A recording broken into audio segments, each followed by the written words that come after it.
Get yourself in the lotus position, because I've got no plan, no pretense, and definitely no bypassing. I'm Josh Connolly, and this will probably be dysfunctional. I'm still here. I'm laughing because it's bank holiday, and if you're somebody like me, I've had 2 weeks now of pretty much downtime, and I'm ready to get back. I miss the routine, man. I miss the routine. I'm actually going to do a little bit of a check-in. Before I do that, let me just give you a little bit of an idea of where we're going today. I'm going to talk in a minute about what I want to do with this podcast. I'm going to ask you for a little bit of help with it. I've written a little bit of a paragraph to tell you where I want to go with it, to be a bit like really, really clear on it. So we're going to do that. I desperately hope that you didn't hear me just burp. As always, this will remain unfiltered.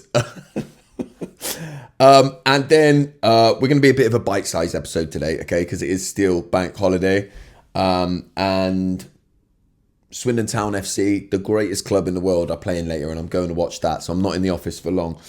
So yeah, we're going to talk a little bit about where we're going with the podcast. And then over the last few months, every now and then I ask people to send me questions in, and I end up not getting onto them. So I put it out on social media for questions.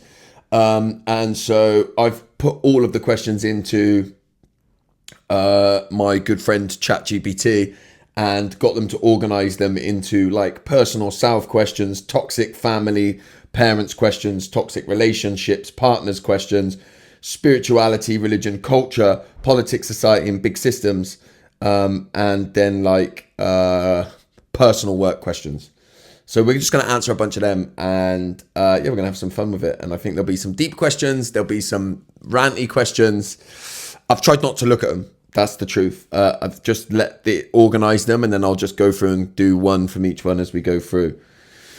So yeah, I thought I'd do a little bit of like a check-in style thing, because the holidays are always a funny time for me, man. I'm somebody who, like, I'm a sprinter, yeah? So, like, I will work myself to the ground and then right at the point of nearly crashing, take a bit of a prolonged break that will help me, and then I'll be back like I am now, ready to fucking run at it and, like, full of ideas and bouncing and ready to go. It's quite a hectic way of living, but it's the way that my brain works, and it's the only way that really works for me. And I'm more comfortable with that now. So when I get like a prolonged period of downtime, I can sometimes struggle with it. I'm much more likely to go into a more childlike state, to get triggered into that childlike state. But I do experience less of the crashes in mood, although I still experience them a lot, right? And I think it's worth me like saying that and highlighting that as somebody who operates in this space in the way that I do. Sometimes people think that you've got it all together or that you've figured it all out, and I'm still figuring it out. I still have massive epiphanies. I still have moments of realization about who I am, what I am, the ways that I work. And I don't know if that'll ever end. I don't know if you can be as sensitive as I am and then, be awake and not be like that. And, I'm approaching my 13th year of sobriety now. And when we get there, I'll do a full podcast on that. But there is part of me that always thinks back in the day when I was just asleep, I mean, at least I was fucking asleep and I didn't have to deal with these ups and downs. And like the thing that I just sort of wanted to highlight with it really is that when I am in a down in mood now, I'm very aware that like if normal people, whatever that means, live on a more even keel, and their dips come and their highs come, but they're relatively, life happens in that middle piece. I'm much more down and up, And it's interesting, isn't it? Because when I talk about my experiences like this, you can if you wanted to look from a diagnostic sort of space, a lot of people often tell me that I'm autistic or I'm ADHD when I explain stuff. What I'm explaining now would probably, creep in towards the idea that I'm bipolar because I have these extreme highs and extreme lows. And honestly, scientifically, or whatever you want to call it, Western ways of framing things, I'm probably all three of those things. I prefer to just be me. And I have acceptance around them. So when I'm in them down moods, like as hard as they are, and there's still a sense sometimes that I feel like I'm not going to come out of it, the real work has just been to actually get to a place where I don't shame myself when I'm in those downward things, to like honker down. Is that the right term? Honker down?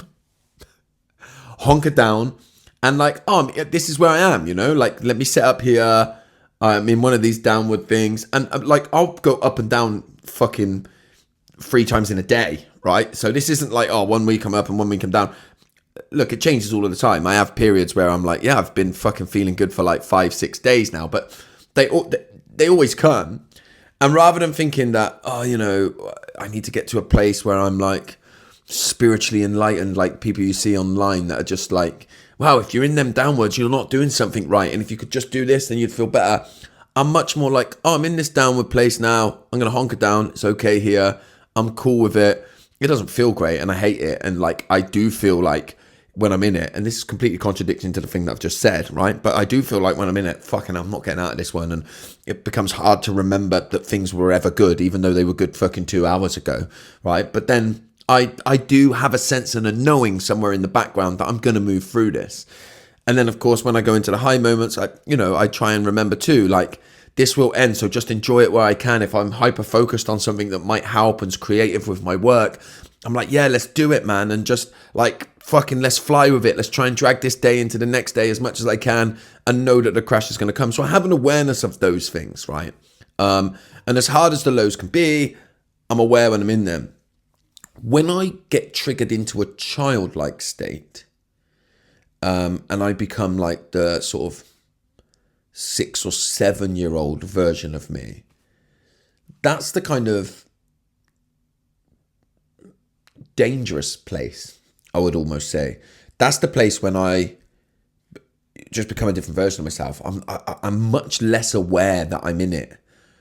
Although I sort of am aware that something's going on and I'm scrambling. Of course, when I'm like me, 6 or 7 year old me is desperate to be loved, that like, I don't want you to not like me. I don't want you to leave me. I don't want you to go. I don't want you to like think I'm stupid or that I don't have it all together. So then I'm hiding, but I'm also become very leany and I need you to not go, but don't be near me. And like, I'm very, very difficult to be around. And then I know that, and then I'd like fucking scramble and it makes it even worse. And then like, it's even harder then to deal with. And I have much less awareness when I'm in that. Now, the key things to be able to do in that, when you are in that, this is why community and having trusting people in your life is so important. You need to be able to communicate that. But you need somebody safe who can catch you and hold you in that. And that's the only way through that. And I realize now, I lived my life like that, man. I lived my life like in that childlike state. I lived my life in that childlike state until my life changed and I started on this journey. Now I can pull myself through it. But the key thing to do after those things is to have the ability to reflect. Can I figure out what triggered that? You can't always, by the way, because sometimes I think it's a body thing, right? You don't have the recall memory of it, but your body remembers and something triggered it in that way. And can I look at how I worked through it and try and recognize more when I'm in that state, and love that version of myself enough and love the other versions of myself enough to be able to comfort that part of myself and to be able to nurture it when I'm in that. I don't know how much sense that's made. I've also become paranoid that I'm not hit record like I always do. And so when I get back from that and I claw myself back from that, I get back into my grounded state. So what does my grounded state feel like? And this is important. When I'm in a grounded state, right? When I'm calm and in my full sense of self, I can see all the versions of who I am. I see them clearly. I see my childlike part. I can tend to it. I can nurture it. I can see all my, my tough guy part, or my kind of the part of me that worries that I'm not good enough to protect all of these things, yeah. But I can see them from a place of like, not command, but what's the word I'm looking for?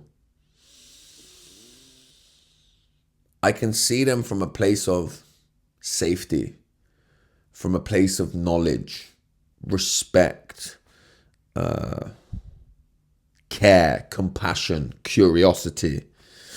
And look, if you look into the IFS stuff, they talk about the C's, don't they, in IFS? I'm not qualified in any sense. I've read a lot about IFS, but they talk about when you're in your sense of self, you're in those, they talk about the C's. Some of the C's I've mentioned, some of the C's are my own C's that I've thrown in, but you understand. So, when I'm in that grounded sense of self, that's when I can then start to do a little bit of work around that. Like, look at these things. Why did it come about? What can I learn from it? What was there? How did I interact with other people? And I think that's all that healing is like for me today. Like, I think it's a mistake to think that you reach this kind of abyss where you're in control of those things and where you don't. Now, let me just say this really clearly, right? There are periods in my life when I have like when I had a big sort of, I'm going to call it spiritual breakthrough, when I went through my sort of spiritual awakening, I had a prolonged period of time for like a good couple of years, maybe even a little bit longer than that, where them highs and lows sort of went, and I was just in this sort of realm of amazement. But is it an and life has taught me that it does come to an end. Now, did it come to an end because I let rituals go and I let practices go away and fall away? Probably. There's probably a bit in that, as in there was a level of self-infliction in that I don't live. I keep burping today. At least you're getting the real me. I don't live like I live to these real core spiritual values. But life takes over, man. And we live a very fast, busy life in the West, at least in our culture. And I say that as somebody who doesn't necessarily have experience of living in other cultures, and don't want to pretend that our culture is the only one. So I've lost my trail of thought a little bit. So the point I was making is if you might be in that period. Now, that period might last your whole life, and I think that's fucking great if it does. And I certainly don't want you to think, oh shit, man, I'm in this fake space and crashing's only going to happen. But I do remember, from a sobriety perspective, when I was 5 years sober, I used to listen to people that were post 10 years, and it used to piss me off because they'd be like, I never really understood how life was going to be tackled until I was 10 years. And I used to think, oh, fuck off, man, just because you're 10 and I'm only 5. But man, approaching 13 years, I've realized that about my journey too, that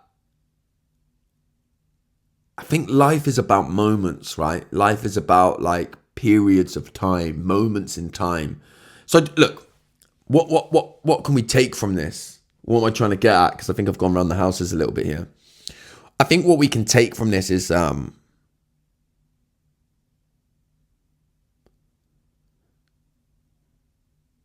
be where you are, man.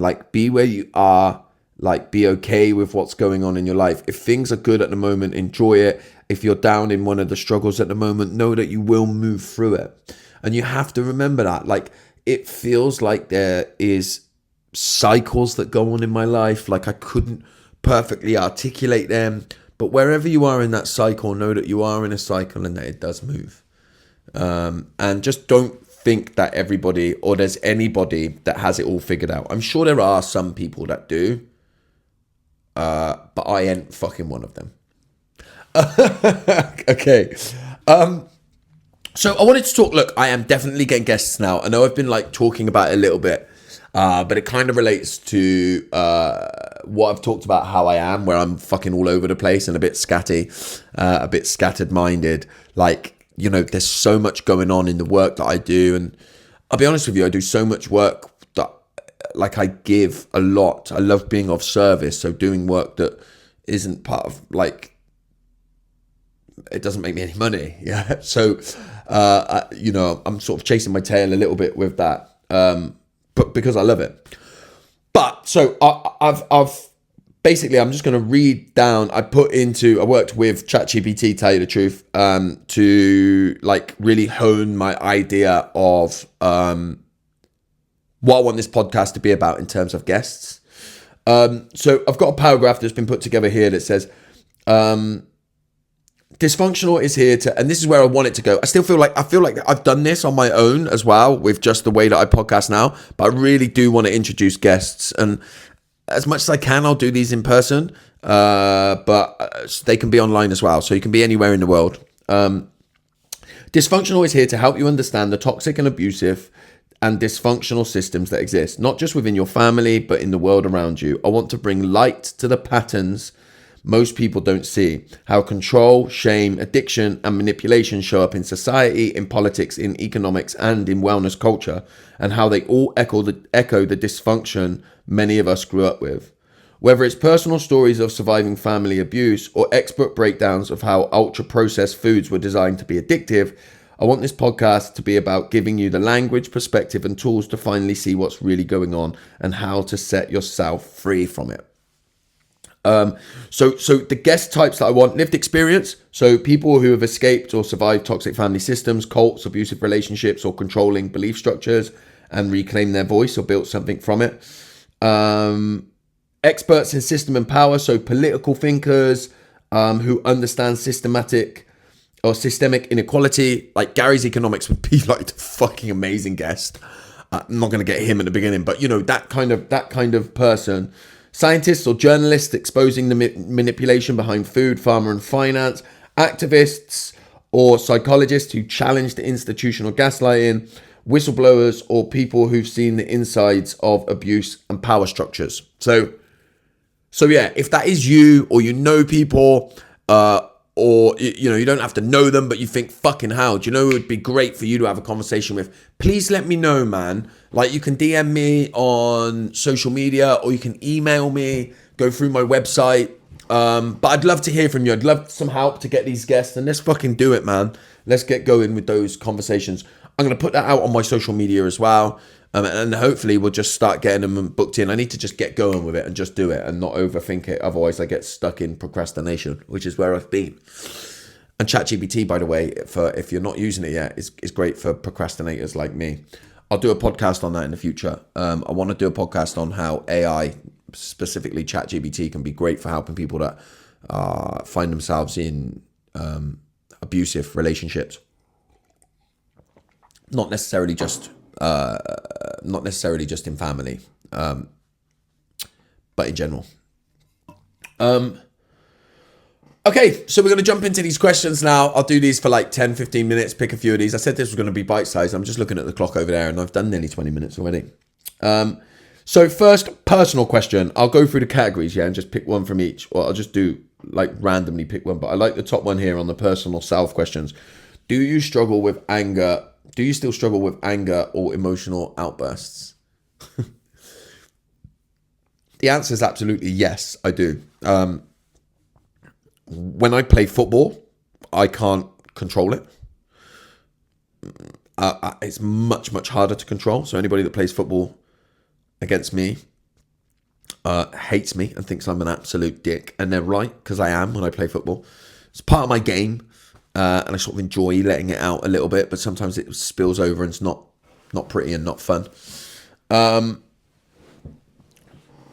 I'm much better now. I mean, like growing up when I was a young man, as in my late teens, early 20s, I couldn't control my angry emotional outbursts. When I used to drink, I was a crier. I'd cry a lot when I got drunk or have a fight. I say have a fight, get beat up most of the time. But today, yeah, man, like I do. I mean, I'm much better, but the angry outbursts come, and I'm an emotional person, I feel things deeply. I store a lot of it in my body, and if I'm not doing the things that I should be doing, breath work and somatic work, and I'm pretty good at doing them fairly regularly, but it still comes, man. And look, anger's not bad. Like when it becomes out of you in rage, that means that you haven't allowed anger to come out of your life in a decent way. And I guess the next question from that would be like, how do you let anger come out in a healthy way? Well, you have to find spaces in your life where that can happen. So the gym for me is one, like getting rid of that energy from my body by lifting weights really, really works for me. I love to go and watch football. I go with my kids now. And I have a good shout when I'm there. I'll shout stuff. I shout at the opposition players. I'll shout at the ref. I'll shout at the other fans. But I go with my kids. So it's all sort of done in a lighthearted, fun, tribal, communal way. I'll shout and call the ref a sausage or and it's fun, man. I think those spaces when it's done in a controlled way and you're not being abusive or particularly horrible to anybody, I think it's actually really healthy. So can you find spaces in your life like that? I mean, I like if you haven't got football, I don't know, man. But can you do some sort of combat sport, community-based stuff? A lot of like CrossFit and all them things. I don't do CrossFit. I take the mickey out of my friends that do, but I think it's brilliant. I think it's a brilliant community. I think it's a brilliant way of moving and being in community with other people and getting rid of that energy. And like I say, I've got loads of close friends who do it. And I only take the piss out of it because I don't do it. And I take the piss out of fucking everything with my mates. So yeah, things like that I think are brilliant. And they're a really good way of getting rid of that kind of energy. Remember, like anger is just like an outburst of energy, So if you're getting rid of that and you've got regular spaces in your life to get rid of that, you're much less likely to have outbursts that feel uncontrolled and don't make you feel very good about yourself. All right, let's go straight with this question. How do I go no contact without feeling like I'm abandoning my parent? How do I go no contact without feeling like I'm abandoning my parent? I don't know if you will. Like, this is the thing, I'll try never to give unrealistic answers. I think a lot of people out there would give a performative answer to that.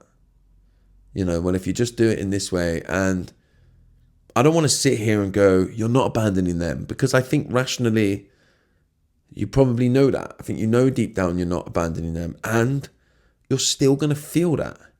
Like, the bond that we have with a parent is like no other, right? We are part of them. And the fact that you've been pushed to the point where your only chance of survival and only chance of having any kind of decent well-being in your life is to go no contact with them. Like, it's horrendous for you. It's horrendous for you. And I think that there's too many out there in the wellness, healing, spiritual community that want you to wrap it up in a nice bow and do some work so that it doesn't feel like that. But it fucking does. And I want to validate that. And, to anyone that thinks that when I do that, I'm putting you in victim mindset, I think you are the type of people that are avoiding difficult emotions because they make you feel uncomfortable. I think when you've had to go no contact with a parent, that you're going to feel a sense that you're abandoning them.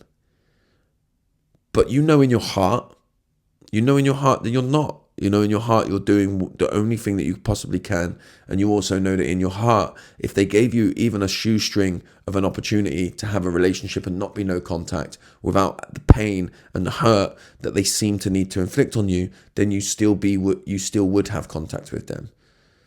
So I know deep down in your heart, you're not abandoning them.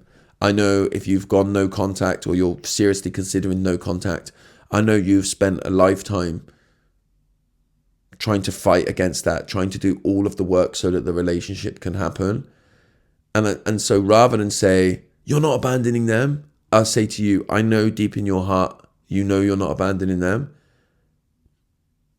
And I understand your feeling that you are. And know that there is a community of people, or there's you're not alone, is what I want to say to you. You're not alone in that, and there's lots of people going through it. And I know that doesn't make it better, but I hope it gives you comfort. Is what I would say.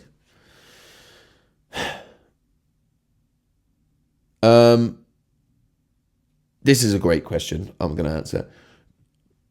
Do you believe narcissists know what they're doing? Look, I get this question a lot, and I'm not a fucking scientist or a doctor or whatever. But it's fucking crazy that we live in a world where I need to constantly say that before I answer a question.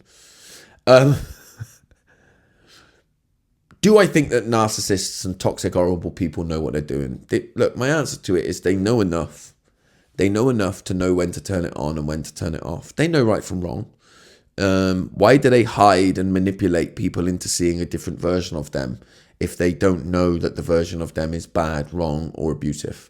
Why do they work so hard to get people to like them? Now, I do think that it's more complex than that kind of simplistic way of putting it. But they know enough. They know enough to know when to switch it on and when to switch it off.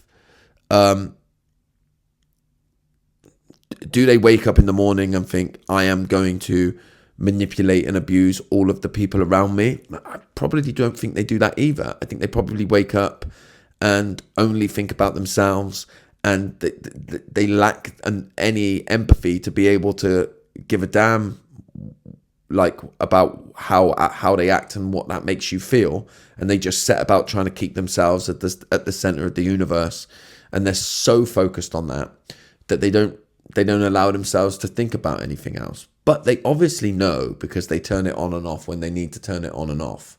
So I think people give them too much credit. I think there is a little bit of they don't, it's not their fault they like it. And it probably fucking ain't. It probably ain't.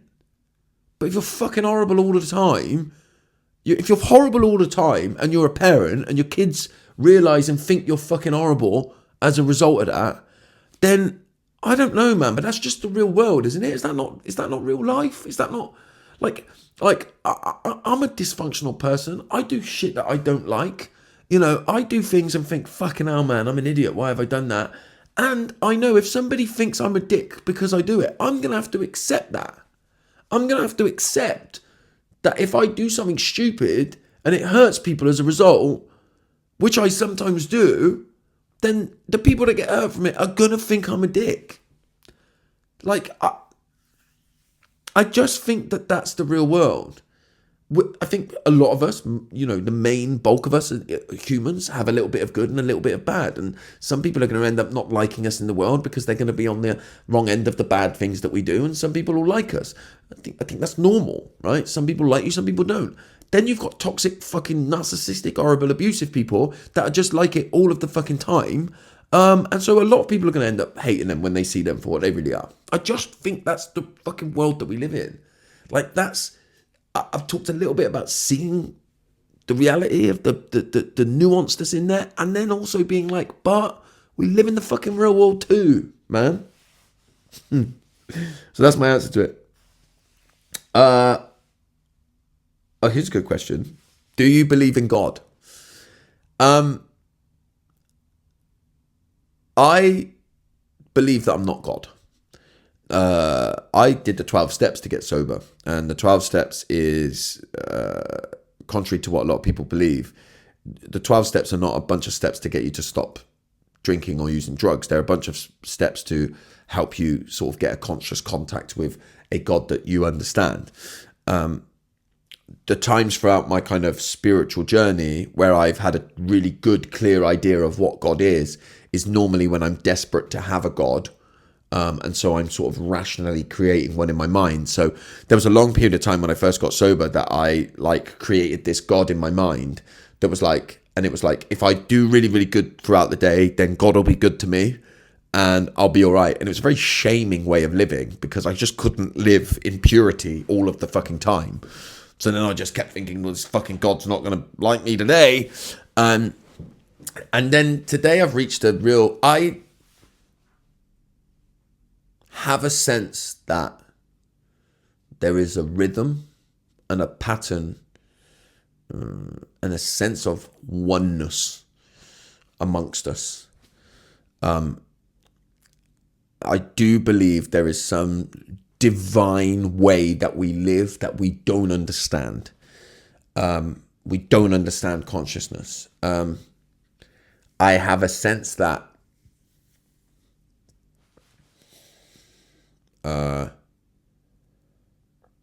something bigger is going on. The only rational, clear answer I can give is that I know that I'm not God. My life is most difficult when I'm trying to be God. When I'm trying to control and fucking stop this happening and start that happening and let me fucking work this over there and let me do this over there. That's when my life is the most difficult because I'm trying to orchestrate it and trying to be God. If I live from a place that I fucking know very, very little, it's very, very freeing. I love having curiosity and exploring all of the things. That's my answer to it. I've tried religion. I was baptized when I was about a year and a half sober, 2 years sober. I went to like a Pentecostal church and got quite into Christianity and like seeing Jesus, and I did a lot of Bible study. My personal experience, it just became too restrictive for me because I still wanted to read books about Buddhism and I was reading a lot about Sikhism at the time, and the church didn't like it and was saying that it was like the devil working through me. And I was like, no, I just think they got some good ideas. So I love looking at organized ways of trying to make sense of what that kind of divine oneness that I talked about is. But I don't like being restricted by one. I think they all end up just being an attempt to try and make sense of it. And anytime I try and talk about it, words fail me because I think it goes beyond language. So it's a great question, but that's my answer to it.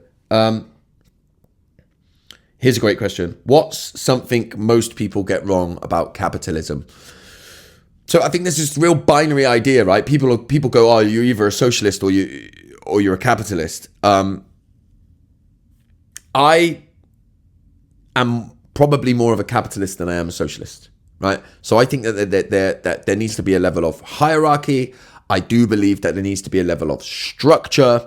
I do believe that some people work really, really hard and others don't. And maybe the people that work really hard and have that kind of creativity should be rewarded better because it's part of what motivates them to do so. However, I like the form of capitalism where the people that work hard for the betterness of society are rewarded well for that. And so when they do that, you end up with people that are slightly like more rich than other people. So you do have a richness, and you have these people that are less rich. But I believe in fair capitalism, which is where the rich people are rewarded for doing things that progress society as a whole and are innovative, and whether it's building houses or furthering technologies, or whether it's lawyers and judges that help to keep the law of the land, right? All of them should be rewarded and should have the opportunity, I believe, to become rich when they're doing good things for the benefits of society. That's capitalism. I think what we live in today is hyper-capitalism. And this is where, when you look at like Gary's economics, I don't say he's not against capitalism. What's happening in hyper-capitalism now is you're getting these top rich people, and they're getting more and more rich and taking more and more of the transfer of wealth away from the communities and the community benefits not one little bit for it. That's where I think it's problematic. That's where I think it becomes abuse of power, right? You should be allowed to get rich for the good of the society when you do things that help society progress and make society a better place. When you're getting more and more rich and nobody else in society is benefiting apart from maybe a single few people who are within that power with you, that's when it becomes problematic. That's when it starts to fragment society, and that's where the rich start to break away and they're completely different people, and they're pulling all of the money away from the community and away from society into this sort of new community and new society over there. That's not capitalism. That's hyper capitalism, for want of a better term. Capitalism, you should be rewarded when you work hard and be innovative and use your skills and all of that to further better society, make societies better, make communities stronger and better. You should be rewarded. You should have the opportunity to get rich. It's one of the things that drives there. I think that's great. What we see now is this hyper capitalism, which is where these people over here are now making more and more money. They're taking more and more money away from society into this kind of percentage of society over here, that this society gets more and more difficult for them to reach, right? And then it becomes a problem. If you're into football, some of you might be, but the Premier League is like that, right? It's getting where the top few now are just pulling away so far and far away in terms of monetary value. You're losing the tiered system where anybody has the opportunity to win at the top. Probably a shit analogy because I don't expect many of you are into the Premier League in that way. But that's what I think. That's the mistake that people make about capitalism.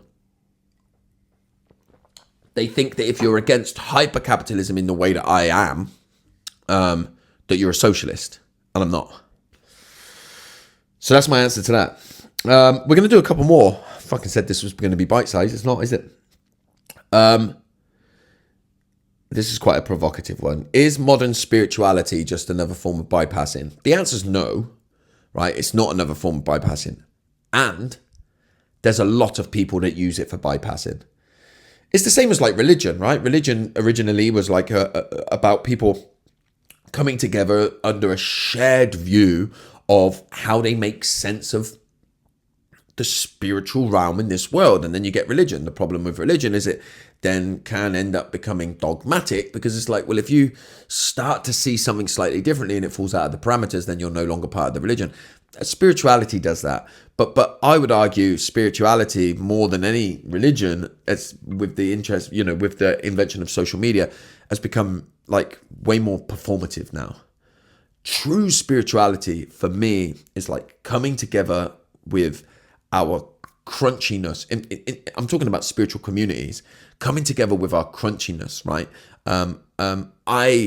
I can allow you to have your experience, and you can share about your experience, and I can share mine, and they can be completely different, but we can come together under one common goal, common bond, that we believe that we are not God, that we are not the sort of bearers of what reality is. We all have our own concepts and our own realities, and we come together under that. I think what you see a lot of online, a lot of like in today's world, is people just playing out their fucking wounding and shaping it up in a certain way. And that, I get a lot of people that, by the way, and when I say this, there's probably sounds like a level of arrogance here. Like, oh yeah, but I've got it all figured out because I'm doing it properly. Listen, I am as bad as anybody. I will go on fucking social media and I will look at other people and fucking judge the shit out of them and talk about how they're doing it all wrong and all that sort of stuff. So like, none of us are free from it. But I think if you don't have a level of understanding of that, you have to kind of see that in yourself. And that's why I think you get a lot of like toxic forgiveness. You get a lot of like people say that I keep people in victim mindset because I'm like, I'm very much sort of Carl Rogers philosophy, right? Let people have their experience. People are the experts in themselves. And if you can just hold them and let them see who they truly are, they'll know what they want and need. So actually, I think what we lack is the ability to be with one another in our pain. So is modern spirituality just another form of bypassing? It's not, but I think it is used in that way a lot by a lot of people, yeah. But not me, because I'm a fucking spiritual god.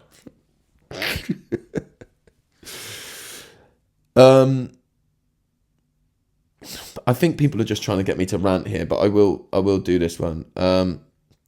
Why does the wellness industry feel more toxic than healing? Look,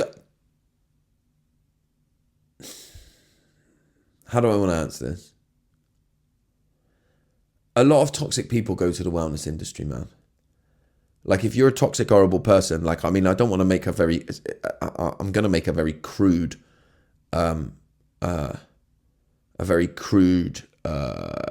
comparison here. But paedophiles are going to want to go and work in places where there's lots of kids. Yeah. Right. And so we've tackled that in today's world by fucking, CB,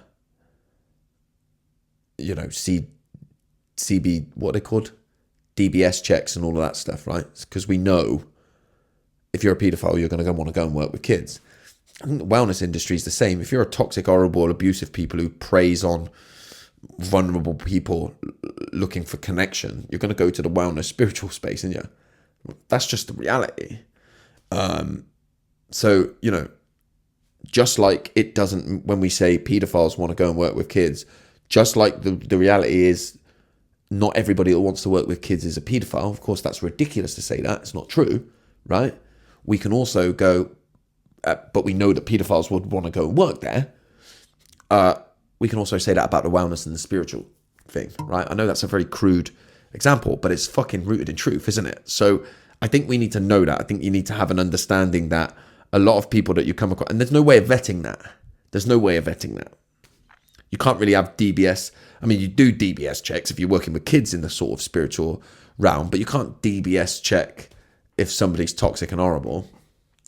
That just comes from intuition, isn't it? From your body. And when you're around them, you're like, this fucking person does not make me feel good. All right, we're going to do a couple more and then I'm going to wrap it up because I'm running out of time a little bit.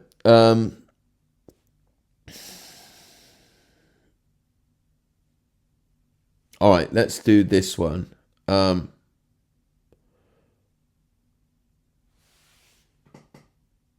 No, actually, that's probably too long an answer.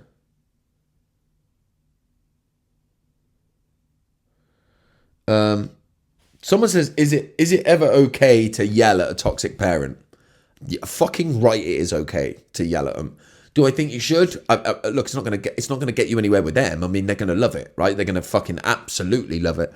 They'll try and film it if they can, and I'm not saying that for effect. They fucking will. I mean, if you were a young person when camera phones were around, you'll know that toxic parents will try and reactive abuse and push you so that they can then film you when you're being that way. But so they'll love it. It's a perfect supply for them, isn't it? Look how unhinged and irrational my child or adult child is behaving. Look at them, poor me. I mean, it must be so hard for me, right? So they'll love it. Do I think I totally understand why and how you get there. You're the victim of abuse. Of course you're going to do that. They fucking are pushing to try and get you to do that as part of their whole fucking aim. So the question is, where is it? Is it ever okay to yell at them? I mean, fucking yes, it is okay to yell at them. Should you? Ideally, you don't want to, man, because they'll use it against you. It just becomes part of their supply. But you are the victim here. So, I mean, that's why, when we do my breath works, at the end, when I get people to scream, I'm like, you can scream at somebody here, because you probably need to. All right, let's do one more.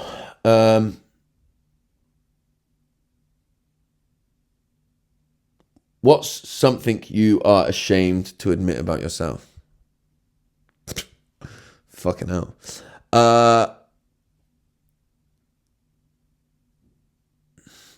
I don't know, man. Look, there's things that I wouldn't share about myself publicly, and because I think that that's the right thing to do. Is it because I'm ashamed of them? Maybe. But I also think that you should protect certain parts of yourself. I think we all have parts that we feel shamed about, and you should keep them, that sharing to safe spaces. People say you're so honest online, and I'm like, look, I'm honest about what I feel like I can feel safe to talk about. But I'm very private with a lot of things because I don't trust people. Probably with all of the work that I do, I'm ashamed that how I am as a parent. I wish I could be better. But is that shame? Do I feel ashamed of that? Maybe I just wish that I was better. Yeah. There are things that I'm ashamed of. Of course there is. I think there is for everybody. And the best thing that I could say to you is don't share them on a podcast. Don't share them on your social media. But share them. Find people that you can feel safe to share them with. And yeah, maybe that's how I'll answer the question. Yes, but don't share it on social media and on a podcast. I'm going to be completely honest with you now. I am desperate for a wee. So we're going to wrap it up here. And as always, I have been Josh Connolly, and this was definitely dysfunctional. I did tell you it would be dysfunctional. So thank you for sticking around till the end here. And if you have enjoyed this podcast, then please help me to grow Dysfunctional by sharing with your friends on social media. You can find me at Josh_FFW. And then wherever you're listening to this or watching this, please make sure that you've liked and subscribed, left us a 5-star review and a comment if your platform allows it. And I'll see you on the next one.